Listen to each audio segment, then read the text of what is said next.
you had mentioned about the Gracie lineage and the self-defense element.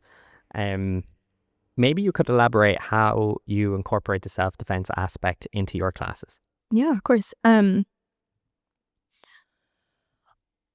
got something I'm working towards doing as well, which I'll mention in just a second. Once I implement that, it'll be even better. But as of right now, I always try and explain, just like I was taught as a kid, I always try to explain how the move I'm teaching would be applicable in a self-defense scenario if it is. Do you know what I mean? So, for example, last month we learned the pendulum sweep. And that one's really great for if someone's trying to punch you in the face. If they've in your guard, they try and punch you in the face. Whoop, slide their arm across, pendulum sweep, you're on top. And you're in a much better, safer scenario. So I do my best to try and do things like that. And then I also sprinkle in real life scenarios as much as possible. And then with the little kids, I've been able to add in a bit more, and I'm looking to do what my parents do, which is at the beginning of every class for their gym, they have the kids do a buy-in, which is a self-defense move in particular.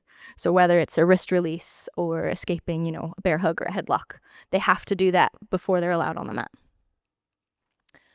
So I'm working towards adding that in, but a lot of my kids, we're getting there. We're getting there. We're doing our fundamentals first, and once we get caught up on the fundamentals, we'll add that in too. But for them too, I do pepper in when we're doing takedowns, how to escape from a headlock, how to get your wrists free, things like that. And then I mention as well, if an adult ever tries to grab you, I make it kid appropriate and pepper those things in. And then the main thing too is, telling them to be super vocal. Like, scream that you are not my mom, you are not my dad, or stop, things like that. And I force them to do it. And sometimes they don't like it, but some of them love it. They'll be like, stop at the top of your lungs, which in here is kind of crazy. So yeah, I try and add that in as much as I can. But I think it really hits home for the women's, especially, because a lot of them come in more for self-defense than the sport itself, which is entirely understandable.